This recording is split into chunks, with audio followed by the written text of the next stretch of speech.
Double D, maraming salamat sa lahat ng tulong at suporta niyo sa amin ni Yorme at ng Yorme Choice. Dito lang kami palagi sa gilid. Thank you po.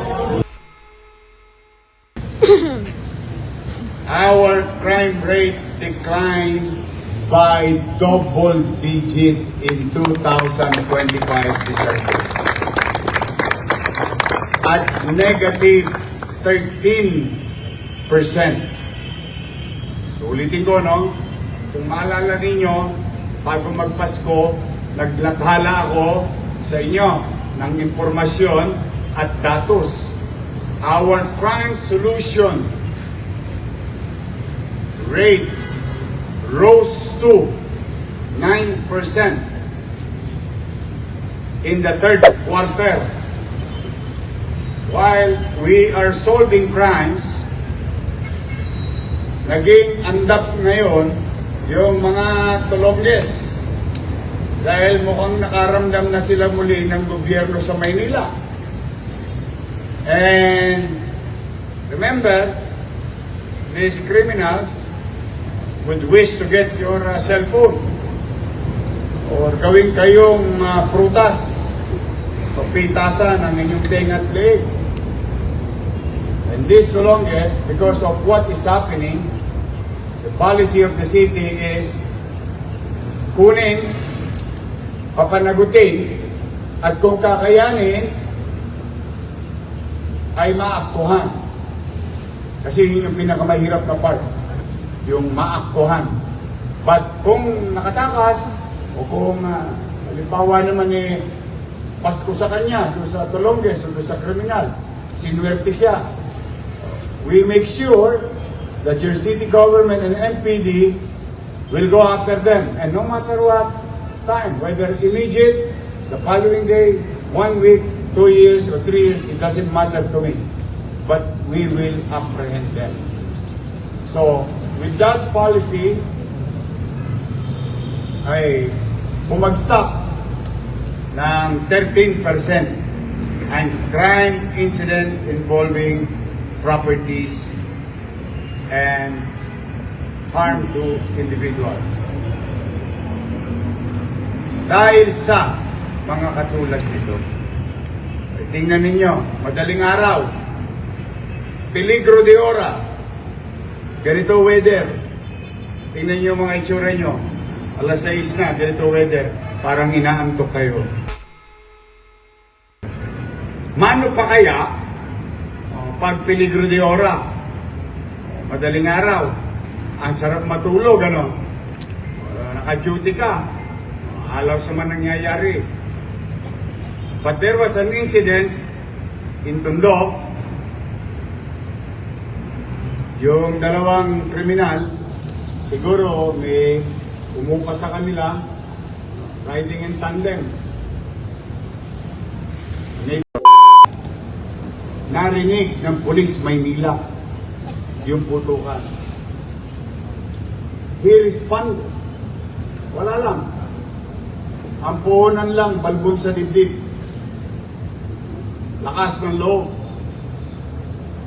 Rumisponde siya, hindi naman niya alam kung ilan.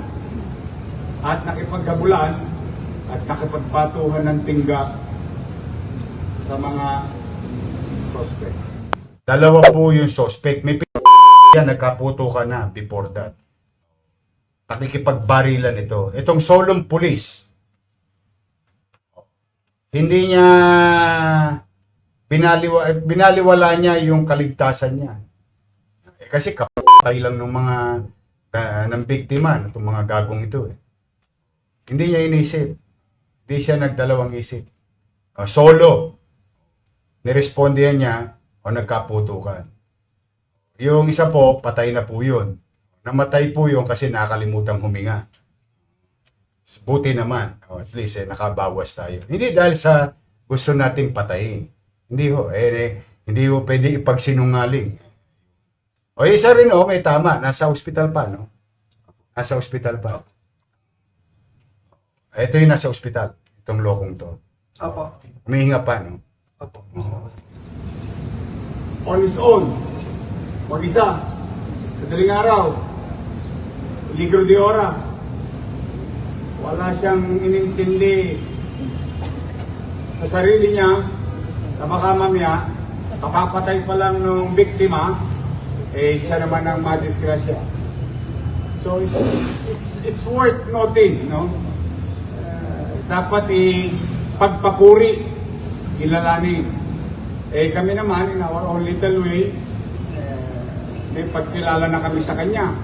And after the command conference last Saturday, we recommended him through General Abad for the regional office or director to do something about it. Because this is worth emulating to his fellow policemen and women. Kaya ngayon naman, bilang pasasalamat natin, mapapasana all ka na lang. Na sana all policemen and policewomen, men and women in uniform of Manila Police District should be like this. Kaya inawag ko siya dito para bigyan naman ng pagkilala ng kapwa niya lingkod bayan sa Manila City. Halika nga, Police Corporal Grega. Mas kilala ko siya aga. Ang aga gumising eh.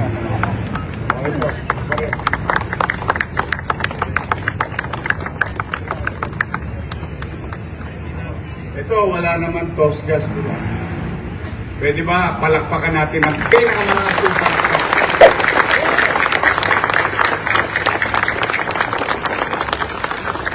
I think the City Council will come up also with something through the leadership of our Vice Mayor Chi Atiesa. But again, Aga, on behalf of the people of Manila, we are grateful to you for keeping the peace and order and certainty in our city. Congratulations and keep it up. Ito, by blood, police. Kasi ang tatay nito, Police Maynila din. Antigo. Ito yung tatay. Liga rito. Mas guwapo sa Ayan yung mga Antigo. Oh, shout out. May asim pa kayo. Ang mga Antigo natin police. Andiyan nanay mo. O, tawagin mo. Halika. Kita mo naman, Lesko, mapagmahal sa ina. O, halika rito. Asawa mo. Ano lang naman, this is in our own little way on how we appreciate great days, sacrificing yourself.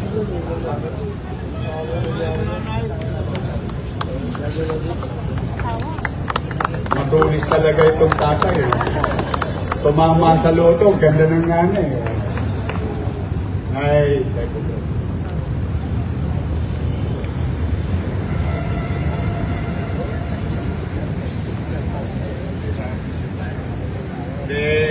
mangyari ba? Sana nga, magtuloy-tuloy lang. Para sa mga kriminal, sa kulataan pa lang, argabyado na sila rito.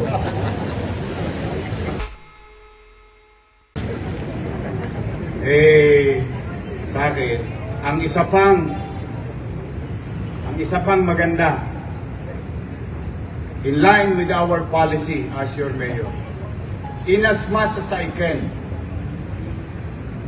I hope they will continue to follow. Sabi ko, yes, alagad tayo ng batas, tagapagpatupad tayo, pero wag niyong ilalagay ang batas sa inyong kamay. Hanggat maaari, kalawitin niyo silang lahat ng buhay. Hanggat maaari. At hayaan natin ang husgado ang magpasya kung ang suspect o kriminal ay may sala o wala. Basta ang obligasyon natin is alisin sila sa kalsada. At kung gumawa sila, ay papanatili. Alam nyo ba yon? Alam nyo, sino bang mga taga-Tondo rito? District 1 and 2. Yeah? Taas nga kayo kamay. Kaya medyo makaka-relate to. Alam nyo anong araw? Nung araw naman to, no, nung dekada 80, bata pa ako nito, nagpapalmot punching pa ako nito. Kaya po ito yung nasasabi, kasi napapanood na lang namin ito bigla. Yung ganun sitwasyon, madaling araw, naisahan, plakda. Ang normal nun nung araw, mababarnisan pa yun eh. Alam niyo yung barnis? Finishing. But you will see a new type of policeman. Restraint. Pero mo yung nilagay sa alanganin ng buhay niya, pero hindi siya nanggigil. Talagang nung napatupad niya na, hinto na siya, arestuhin. Inaresto yung mga yon. Kaya lang yung isa, naubos na po yung birthday. He was given plaque of appreciation of the Manila Police District in Samarmol. Andun po yung kanyang birthday. At saka yung sa Pampecha. God bless his soul. I don't want to say he deserved it, but the people, the victim, deserves justice. The people of Manila deserves peace or kapanatagan sa buhay. Kaya sa inyo po, muli, ito ang nanay, napalaki ng gusto at maayos ang kanyang anak. Yung tatay, dating lespo rin ng Maynila. Malamang to, naituro yung kabutihang maglingkod sa kapwa. Tapos aga, mukhang tumama ka sa loto. Jumakpat ka sa asawa. Yan nga rin pala yung ex-girlfriend ko. Asan na po yung ex-girlfriend ko?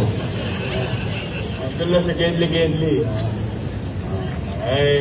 Muli, siguro, iparamdam natin kay Aga as kapwa public servant ang ating appreciation. Maraming salamat.